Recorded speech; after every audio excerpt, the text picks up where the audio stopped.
Thank you all so much for being here this morning. First session of the morning. It was a gorgeous day. Appreciate seeing you. And I'm really honored to be able to spend this hour with you to highlight some of the issues that you're dealing with, some of the challenges, and really acknowledge your role and the importance of your role in this whole process. Can you just show me with a show of hands how many folks are family caregivers? Okay, wonderful. Any patients? Okay, wonderful. All right.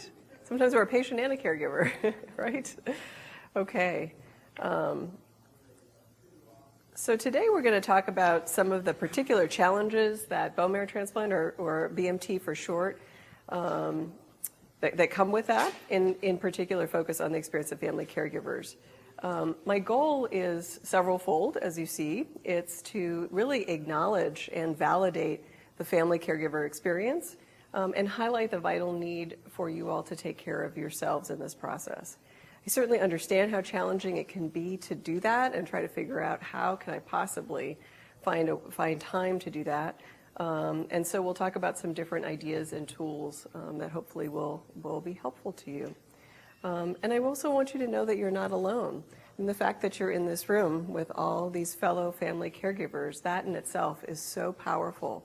And obviously one of the points of these fabulous conferences is for you all to find that you aren't alone, to be able to talk with others about their experience and to get support and information. There are numerous resources, in fact, available to families and caregivers. Some of them are here, and we'll talk about them in more detail a little bit later.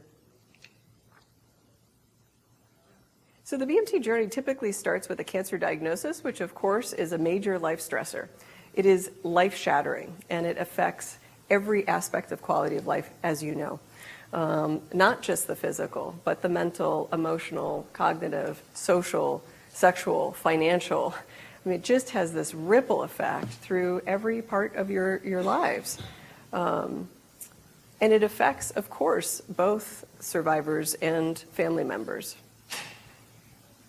The National Coalition of Cancer Survivorship and National Cancer Institute actually acknowledge this, that in their definition of cancer survivors, that not just those who are going through treatment, through cancer diagnosis and treatment, but because friends and family members and caregivers are also affected by cancer, they're actually included in the definition. So officially, you are considered survivors. And there are lots of different terms that we might use as co-survivors. I've seen some studies that talk about second-order patients. But even though this is here, and it's so important, in the day-to-day world of the medical system, typically the family caregiver is not acknowledged as a co-survivor, but rather as a resource for the survivor themselves. And our medical system isn't set up well to acknowledge the impact on the whole family. But certainly we can continue to try to move this concept forward and make sure that the whole medical team is thinking about that, and that the resources available for family members is there from the beginning all the way through long-term survivorship. So certainly having a diagnosis of cancer and going through cancer treatment, conventional cancer treatment, is a challenge. But as you know, there are particular challenges that come with blood or marrow transplant. It's particularly intense and often requires extended absence from home, family, or work, especially while the patient and the family are at the transplant center. And then oftentimes for several weeks or even months immediately afterwards while they're still being seen in the clinic. There's significant short and long-term symptoms effects on the patient, and long-term late effects that not only affect the health of the patient, but also affect their ability to engage in day-to-day activities and so forth. So it can affect the family that way too. And as you know, it typically has a longer recovery period than conventional cancer treatment. So with all of that, I think you immediately can begin to see the particular importance of the caregiver, the family caregiver, and the family support in this role, in this context of BMT. Of course, the family caregiver provides care support before, during, and after BMT. And actually studies have shown that they're critical to the health adjustment and quality of life. There was even one study many years ago that showed that survival rates differed for patients who had caregivers and those who didn't. So you are that important, critically important to this process and to your family member having success in this treatment. And one way it's been described to me is often the patient, particularly when they're ill, the patient's focus is to survive, is to get through treatment, is to get through day-to-day watching counts, dealing with symptoms, just focused on their health and getting through, while the family caregiver takes care of everything else. And the everything else is a lot. So we talk about the caregiver role, but it's not a single role by any means. Family caregivers, of course, provide hands-on care, and to a certain extent do that in the transplant center, but where you really see that is when the transfer of care goes from the transplant center to home, where now it's all on the family caregiver. But there are other roles of patient advocate, so the person who gathers information, the person who makes all the medical appointments and might be driving to the medical appointments, might be keeping a notebook of questions and what the transplant team is talking about. Monitoring of symptoms, which can be really stressful because you don't know always, is this an important symptom? Do I need to report this? Is this okay? Is this normal? Being a liaison with the healthcare team. So being able to communicate all that's going on and ask questions and sometimes translate or help the patient communicate with the medical team and being that liaison. Another aspect is that often the family caregiver is the point person for informing and communicating with all the family and friends, the whole support community out there, who oftentimes is sending all kinds of information and or questions and calling and emailing and texting, how are things going? And so to be in that hub, actually, I mean, it can be wonderful to be getting all that support, but it can also be very stressful to be managing all of that information. And we're going to talk about some tools that can be helpful with that. And then, of course, this doesn't happen in a vacuum. Life goes on. So there's managing home, there's managing finances, there's managing children, perhaps other family members that are ill. And so there's all of that going on and trying to keep things running smoothly. And provider of emotional or psychosocial care for the patient, being usually the person who is the cheerleader, is the person who wants to kind of bolster their spirits. So lots and lots of roles, and some are maybe ones that one is used to, that are part of the family, that are kind of what the person's always done. But oftentimes they're new roles or shifting roles. So obviously new roles like nurse, and that has on-the-job training because most of us are not professional nurses, and we might get some information and support from the transplant team. But so often we are flying by the seat of our pants and trying to figure it out. And it's scary to have that kind of responsibility of literally the physical care, and the medical care of our loved one. There can be added roles, so things that one has never been in a position to do before, like we were saying, communicating with that support team, or taking on roles that the patient isn't able to do for a period of time, whether it's cooking, cleaning, doing the bills, whatever it might be. So in terms of that there's a lot of shifting and adjusting. One of the other changes and shifts is in the interpersonal realm. So about 2/3 of family caregivers are spouses or committed partners. And so when we think of that, we think of two people who are going through life as equal partners that are living life, sharing life, and so forth. And now oftentimes they feel like they're shifting to kind of unequal roles. So it's more kind of patient caregiver or nurse patient role, or sometimes even kind of parent child role, or the one that's dependent and the other that is providing the care. And so interpersonally, psychologically, socially, that's tough when you're used to being equal partners in life, and now you have to be more dependent or more responsible for a time. And of course, it's in the context of ongoing roles, as we mentioned. So there are special challenges for you all, for family caregivers. So you all experience the transplant process and recovery process directly in all the ways that we just talked about, but also indirectly in that you are watching your loved one, often the person that you love most in the world, suffer, and may often feel very helpless to do anything about it. And that adds a whole nother layer to this experience, and it's obviously very, very difficult, very challenging. You may feel that you have to contain or hide your feelings, that it's not okay to share your own fears or your own uncertainties or your own worries, partly because you want to support your loved one and they're already worried and you might not want to burden them. But you also might not feel like there's a place for that, might feel guilty, and again, we'll talk about that a little bit. Family caregivers can feel isolated often. The focus of support typically is on the patient. So when people call, they say, how's the patient? We know what's the latest and so forth. Unfortunately, less frequently, they will ask, how are you? How are you doing in all of this? This has got to be really difficult. And that is something that we can help educate our support system that we need some support too.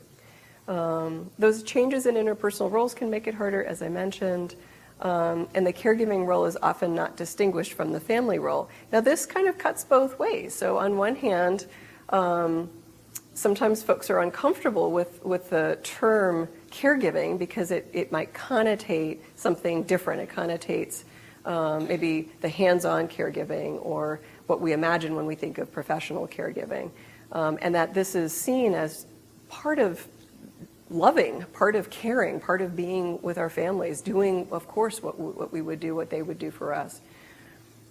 I think sometimes it's helpful to be able to distinguish, though, and acknowledge all the different aspects so that one realizes, wow, I am taking on a lot, and some of these things are different than what I'm used to doing in the context of our family. So, it's hard for us to find the right word and the right language to describe completely the experience.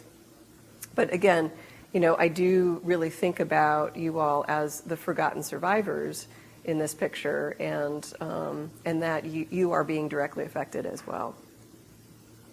So we talk about transplant. It's not a single process, as you know. It really has different phases of survivorship, and each phase brings on different challenges, and for the patient, but certainly for the family caregiver as well. So as you know, in the acute phase, when you're going through treatment in the first 100 days, it is typically at a transplant center. There's monitoring of symptoms, there's managing the home from afar, there's really these acute kind of focus, and it's almost like being in a kind of crisis mode. A lot of problem solving, and oftentimes a lot of help from others. The outside world, if you will, kind of gets it. They understand, oh, you are ill, you're getting treatment, you're in the hospital, what can we do to help you? In the early recovery phase, the next phase, where there's that transition to home, I think oftentimes the support community doesn't understand that it's not over yet. And so they might say, hey, great, you got through transplant, you're home, life goes on, and you're all good now. And of course, as you know, if you've been through this, that's the beginning of the next chapter. And it sometimes can be a pretty long chapter. So typically, especially for folks who are having an allogeneic transplant, we're talking a year, maybe 2 years before really things start to feel like they've gotten back into a better rhythm. And as you know, there are long-term survivorship issues that continue often for a lifetime. So there might be monitoring that has to happen that's different than someone who hasn't been through BMT, late effects, long-term effects, or changes that are a result of the treatment where the family has to adapt and adjust. So I know this is a cliche, I'm sure you've heard it, but it's a marathon, not a sprint. And One of the aspects of this, though, that's, it's even more challenging. If you're going to run a marathon, you at least know what distance. You choose the distance, right? You choose whether you do the half marathon, the full marathon. And in this case, we don't actually know where that finish line is. Is it going to be a half? Is it a full? Is it an ultra marathon? But we can still use that image to help us as we move forward to understand that this is a long-term prospect, and so we really have to build in support, build in help, build in self-care to go the distance. So in terms of family caregiver adjustment, I won't spend very much time on what we do know from studies, but it gives you a kind of a brief overview. Not surprisingly, in the first year after BMT, there is physical and emotional exhaustion, all those changes that we talked about, and then struggling in witnessing the changes in the survivor, and really, obviously being often very anxious and scared and feeling helpless to make things better. Of course, oftentimes, or usually, the caregiver's needs kind of go to the bottom of the pile, and so there's lots of unmet needs. And again, that can be okay early on if it were a sprint, if it were, the acute process of, I'm going to push aside my stuff, I'm going to focus on my loved one right now. But where it becomes a problem is when it's more chronic and it keeps going, and we forget or we have trouble bringing back some of those ways of coping and ways of meeting our own needs. And addressing survivor's emotional needs it turns out to be one of the more challenging things. And I think it's probably because if we aren't feeling so strong and we are feeling scared and uncertain, it is that much harder to remain really positive and cheerful for our loved one. And we don't always have to, and I'll get to that. That social isolation that we talked about, of course, often the focus is on the things at hand, and so there's a withdrawal from former activities and relationships, and of course financial worries. Long-term quality of life, this is the study that Christine referred to that I was involved in a number of years ago, and at the time it was the first one to date of looking at very long-term survivorship. So we looked at the quality of life of bone marrow transplant survivors. There were 664 from 40 transplant centers in North America, so all over, a huge sample for these kinds of studies, and they were anywhere from 2 to 23 years post-transplant. So we had a lot of data on the early phase in recovery, but not much on what happens way long-term. And so these folks were an average of 7 years after transplant. And of course, the patients generally were doing pretty well, but they were experiencing fatigue and some cognitive issues and sleep and sexual problems that you probably would expect. But these findings were the ones that really struck us, and we honestly didn't expect it this many years after, because we were still thinking in terms of the traditional model of caregiving. Oh, caregiving should be the caregiving hands-on should be less now, and it is less, but the impact is still felt. And so what we found was that spouse caregivers, and there were over 200 of them, and we had a group of controls that were matched, that did not have cancer, that were matched on different variables. So we found that the spouse caregivers also reported significant fatigue, more so than the matched controls. They reported cognitive, sleep, and sexual problems as well, not to the same extent as the patient, but certainly significant. They reported less social support and more loneliness than the patients. So in that way, they were worse off all these years later. We found that the odds of depression for this group was about 3.5 times that of the control group, and that they were less likely to be getting help. I found another study recently that indicated that 68% of family caregivers are still providing some care to recipients 6 years after bone marrow transplant. So it's telling us that this is normative for going through this process, that it continues for many years. And we know from other studies of chronic caregiving that it can have a negative impact on the immune system and certainly on the health of family caregivers. So this is why we feel so strongly that we want to have these presentations that talk about how do we help you take care of yourselves.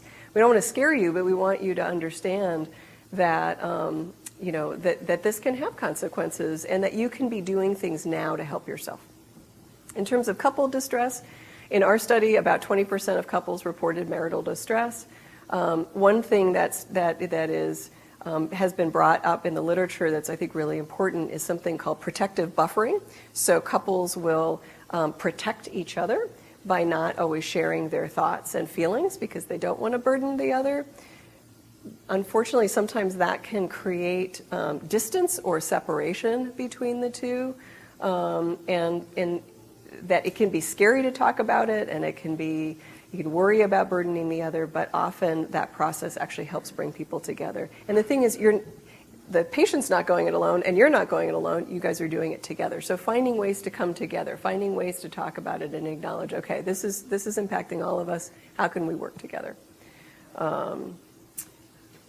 And two other small points in terms of those role changes. One of the things that's interesting in that long-term picture is sometimes it is a challenge and adjustment for the roles to go back. So, when it's been kind of patient caregiver for a while, and now the patient is feeling better, well, can they take on some of those old roles that they had given up? Should the family caregiver be kind of pushing them or nudging them a little bit? And sometimes it's hard to give them up. So there's this whole other adjustment that comes down the road. And of course, that feeling sometimes of the loss of the confidant. If this is your primary go-to person in your life and you feel they're not well, or they don't have the energy, or they're not the person to go and share your deepest worries and fears because they're the ones who are going through it, that can be particularly challenging as well. So bottom line, family caregivers, and this is many studies support this, that you all experience as much distress, but often more distress than the patients themselves, and are less likely to be getting help. So what are some of the barriers to self-care? We've mentioned some of them: feeling selfish, feeling like you don't have time, feeling like you're not the one that's sick, the focus should not be on you. That you would never forgive yourself if something happened. If you were to leave and take a break from, and go out with a friend and left your loved one at home, what if something happened? That you would never be able to live with that. Or that you shouldn't need to take a break. Or you can't figure out how to possibly get that in your schedule because the plate is so full. Might not have access to help and resources and may not be aware of them. And a lot of the resources that we'll mention include telephone-based support and materials that you can access from home. So it's not that you necessarily have to go somewhere. So hopefully you've gotten the bottom line message here is that self-care is vital. Your self-care is absolutely vital. That your health and well-being and that of your loved one literally depends on it. And so here we have the cliche to put your oxygen mask on first. I think we hear it so much we don't even think about it. If you've flown and you hear it, oftentimes we just don't even pay attention to that message. But if we stop for just a second and think about it, my understanding, and it might be wrong, but that if cabin pressure changes in an airplane, that it's a matter of seconds, 10 seconds or something, before one would really start to feel the effects of a lack of oxygen. And so one can start passing out pretty quickly. And if we're spending all of our focus energy on trying to get this oxygen mask on our loved one, we might not be able to do it in 10 seconds. And then what? We pass out, they pass out, we're both in trouble. So it fits. It really fits. I mean, it's important to do it for them, if not for yourself. But that, you are the ones holding so much of this, keeping everything running. And if you are unable to get that oxygen, unable to take care of yourselves, that you're in trouble, but they are too. So what are some ways to promote strength, stamina, and resilience? And again, we're thinking long-term here. We're thinking marathon. And these are just kind of 5 of the things that are going to highlight today. There are lots of different things, but we'll focus on these today. So the first one is getting information. You know, a lot of anxiety is about not knowing what to expect, not understanding what's happening, and so forth. And so right off the bat, we can feel more in control and more empowered if we have information, if we have at least some idea of what to expect and what we can do if we do experience certain things. You're here now. You all are information seekers. That's what this conference is about. And so it is such an important part of this process. And there are great resources. And one of the things I'm hoping that you're finding today is you all are resources for each other. So yes, there are experts that have lots of information and lots of pamphlets to give you, but it is invaluable to talk to other people who've been through it because they have a very different perspective, and they get the day-to-day, and they might have all kinds of suggestions and tips, or at least validation that only they can give. So lots of resources. I'm not going to go through all of these. You have a handout that has them listed, so you don't need to write these down. And we have some of the materials here to pass out as well, and of course in the tables outside. But all these three organizations, I find, are kind of the key organizations that I go to, certainly working with families. Of course, BMT InfoNet, Be the Match, and the National BMT Link. And they all provide amazing resources, and they kind of really complement each other. So NBMT Link has some caregiver-focused webcasts and a lunch and learn and a caregiver book, and BMT InfoNet obviously is Caring Connections in these symposiums. So really wonderful resources, and I'm always amazed and saddened that families don't necessarily hear about these resources early enough. Support and help. So I can't emphasize this enough. It is too much. It is too much for one person or one family to go it alone. It really does take a village. And so thinking about that support system, not just during that acute medical phase, but for the long haul. So that's a really different kind of way of thinking, particularly sometimes for our support system. But we can be pretty creative, and there's lots of different kinds of support that we're talking about. It certainly can be emotional, social support, but people who can cook meals, who can drive, who can pick up your kids from soccer, who can go to the pharmacy, who can watch your house while you are away for a period of time, yard work.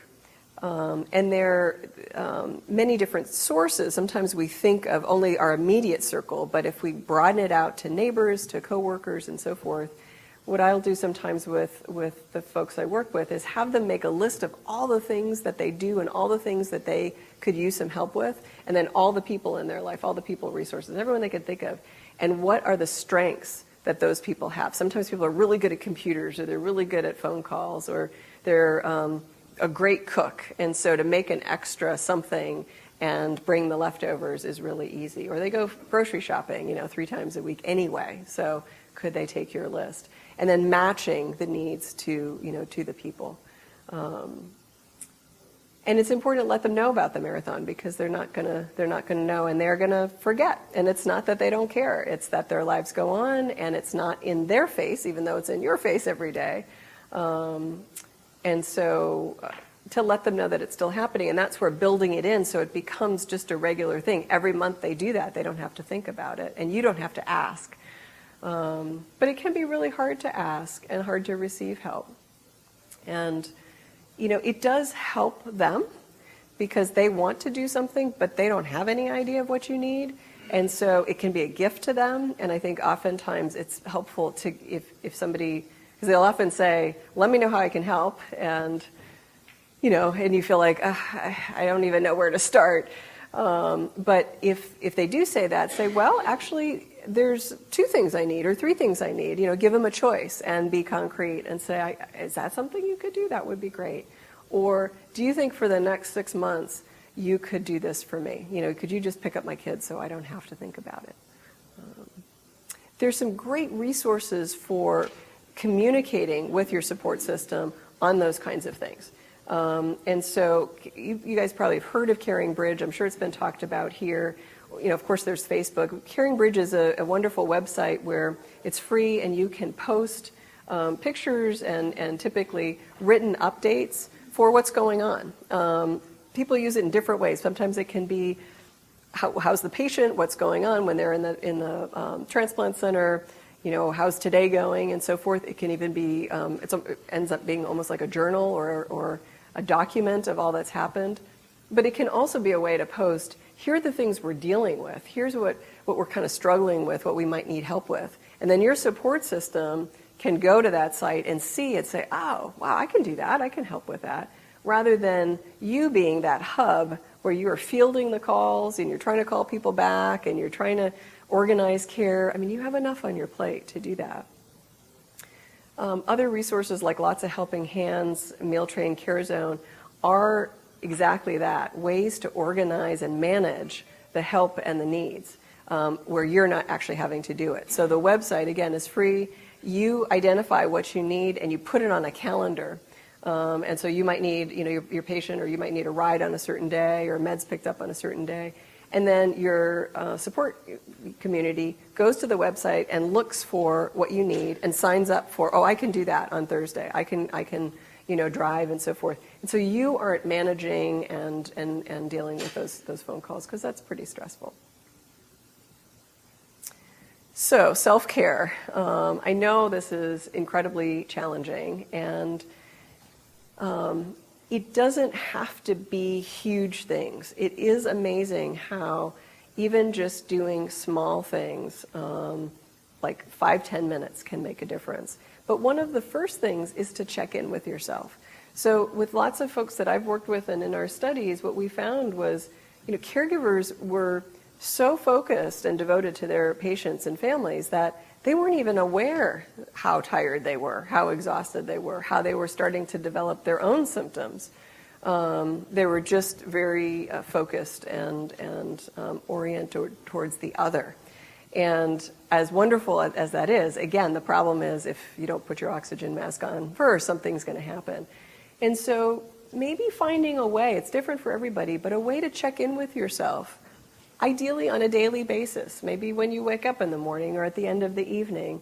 I think of, sometimes a meditation or just a quiet moment where you just sit, just take a few minutes and literally check head to toe, okay, where am I? How am I feeling? What am I feeling?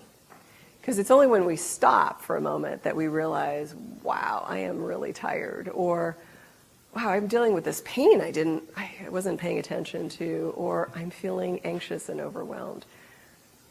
The good news about that is once you identify it, then it's like, okay, I can do something about that. That's a signal. I need to address that. What can I do?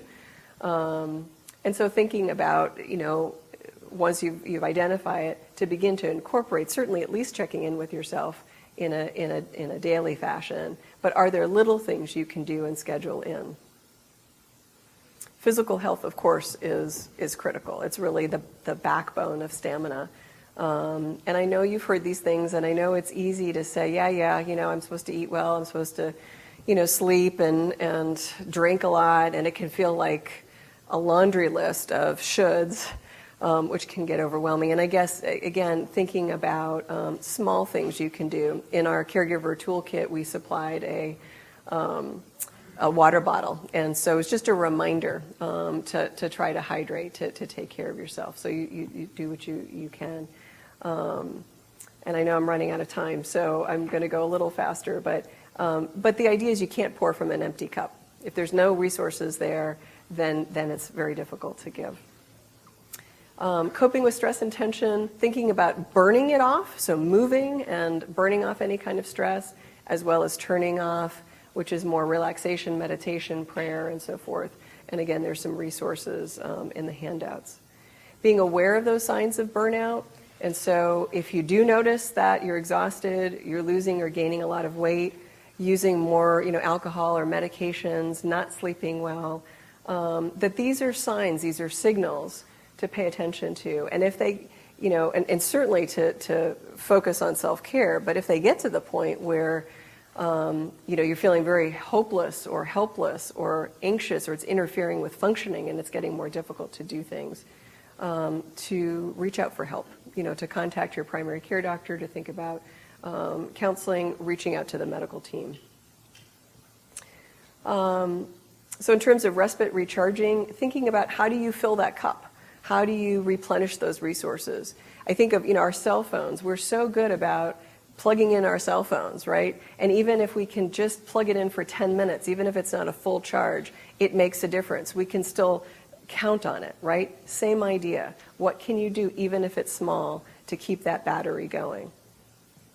And to think about things that help you to remember who you are, because this can be, it can kind of take over, and it can be overwhelming, and it can feel like your life is all about the medical and all about visits and so forth. And it's easy to forget both individually who you are as a couple, who you are as a family. And so being able to do things where you take breaks from the medical and things that remind you of who you are, because this does not define you, is so important, and I think really helps to recharge those batteries. There are, of course, lots and lots of difficult emotions along the way, and it is a roller coaster. There are amazing positive emotions that I'll talk to in just a minute, but there's obviously all of these very difficult emotions, and often there feels like a kind of pressure to be positive, remain positive. I think that does folks a disservice, because the reality is this is part of it. There are a lot of losses that you're dealing with. Loss of independence, loss of the imagined future, loss of the social activities and all the things that you were doing. And so it's okay to acknowledge it, and these are very real feelings. To give yourself space, to not hide, not worry about burdening others, not feel that you have to remain positive, and to acknowledge and process those emotions. It can be by talking, it can be by writing. I know there's a workshop here about expressive writing that can be very helpful, particularly for caregivers, and we did a study with caregivers in expressive writing. And I think it was very powerful, because there can be that inhibition to share, and so to write, it was actually very, very private. But it's about writing and processing those emotions. Talking with others who are going through BMT, as you are here at the conference, and also spending time with folks who are not going through it. But grieving those losses and thinking about, grief moves us towards acceptance. And acceptance doesn't mean resignation. It doesn't mean giving up.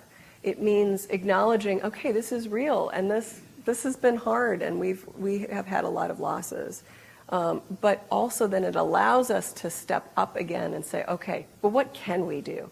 How can we move forward? How can we make our lives the best possible from this place? Getting extra help. I'm a psychologist, so I'm all for counseling. And remember, it doesn't have to be only if you're in crisis or in trouble. That it can be a place that you build in as part of your self-care. It's a safe, confidential space, a space that you can call your own. It's scheduled time. So, if every week or every 2 weeks you've got that time, you'll make it happen. And you can really, take a breath when you're there. You don't have to worry about burdening anybody. Family counseling can be helpful too, to help solve problems, address communication difficulties, and so forth. And insurance will cover it, oftentimes. And so, and there are also some free resources that are included in the materials, and here are some of them. And these are with clinicians that are trained, that understand about cancer and BMT. And so if you can't leave, there are ways to access resources from your home. This is a particular resource for caregivers. I worked with Be the Match to help develop this. This is a caregiver self-care toolkit. It is free to all caregivers. You get these materials in the mail, but you also work with a coach who is trained in all of these issues and in supporting caregivers. It is an amazing resource, and they're amazing coaches. It's through Be the Match.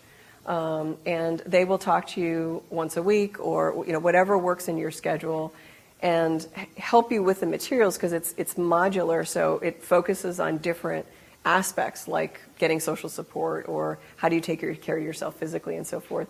And also just having the coach as someone to talk to. So keep this in mind. Lots of resources for caregivers. Again, all in the handout. These are some BMT-specific, general caregiver, and then national caregiver organizations, particular to cancer. So I know we're talking about a lot of the challenges, but as you know, if you've been through this, one of the amazing things about the human experience and amazing things about the work that I do is human resiliency and adaptation, and our ability to overcome, and our ability to find positives, and to find silver linings, and to find joy and connectedness.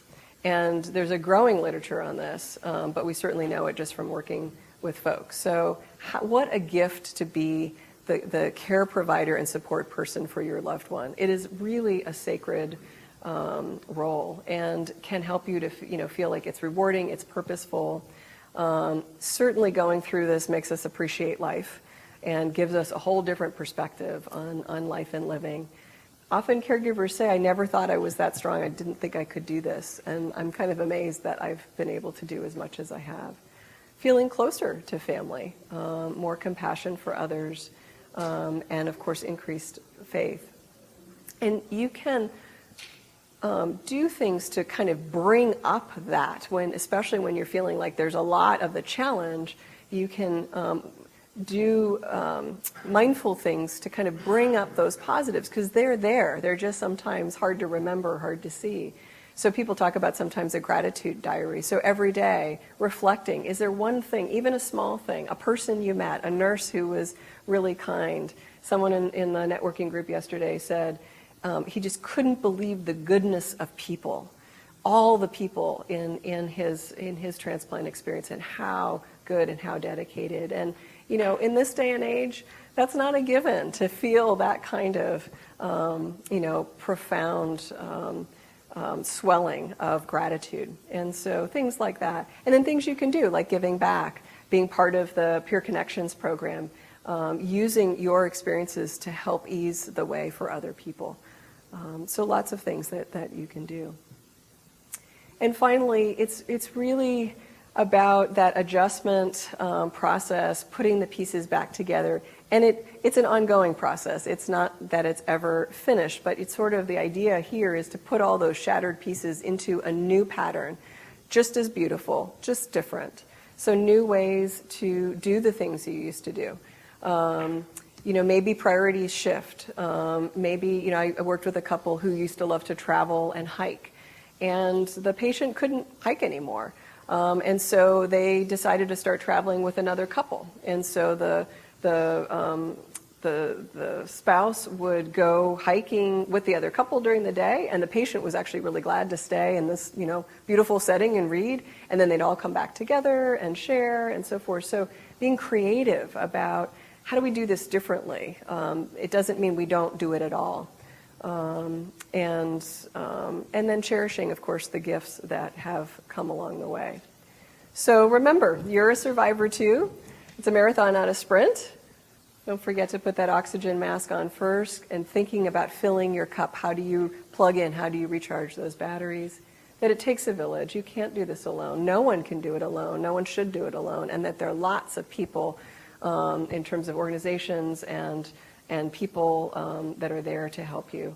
And looking for the silver linings, because they're there. And that is part of the amazing resiliency of the human spirit.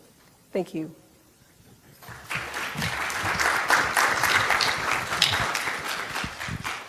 Thank you very much, Dr. Bishop. We're going to take questions now, and if you'll recall, we are recording the session, so please speak into the microphone, and we can bring that around to you if you'd like. Of course it is. Thank you for sharing that. Yeah, so what to do with an adolescent or a family member? It can be an adult too that might be irritable, angry, seeming resentful of the care and kind of fighting it. I think of a number of things. I mean, one is in terms of understanding what might be going on. Certainly if she doesn't feel like she has a lot of control, of course, it is a way of controlling. It can, anger can feel more kind of powerful rather than feeling vulnerable. And so it may be a way that she's trying to manage that and getting control, certainly. It's still appropriate to set some limits. So, just because we can understand and be compassionate and validate those feelings, it doesn't mean it's okay for us to be hurt in any way or spoken to disrespectfully or abused in any way. And so I think, sometimes acknowledging it and saying, I sense you're really angry, but this isn't okay. Like, doesn't feel okay to me when you do this. So let's take a time out. We can do that as adults too, or let's go in different directions, or let's see if we can try again in an hour. Seeing if there's any outlets for her, supports for her in terms of her being able to discharge and process some of that anger. Again, through writing, through music, through young adult, forums, adolescent young adult forums, counseling. Getting counseling sometimes is really helpful because it is hard to do it on our own and to have a third party who can manage, and you can just be, in a sense, be a patient, be somebody who can respond and let somebody else sort of manage and run and process it. Are there things that you've done that you found helpful? So I guess they're harsher. Yes? Well, and they might be able to set limits with her in a way different than you can. And so I think that's wonderful to, it's a family issue, and to bring in family help. There was someone in the networking group yesterday who mentioned that, they found kind of fighting against the caregiver as motivating. Because they felt like, well, my caregiver is really irritating me, and so it motivates me to get this done so that they can stop bothering me. So there might be all kinds of dynamics going on, and I think it really speaks to, again, if there are ways that you can find to take care of yourself, and sometimes just talking to another parent, talking to somebody else, talking to another parent of a survivor, or not, because some of that sounds like it could be sort of normal adolescent stuff too. I will say, most often, underneath that, there is so much love and there's so much gratitude, and it often isn't until later. I mean, we see this in adolescents in general, right? They fight us, we don't get it, we don't understand, and then later, like 20s, they come back and they say, wow, thank you, or I realize I really made things difficult for you. Thanks for staying with me, or I appreciate. So hanging on, knowing that part's a marathon too, and hopefully that she will come back around.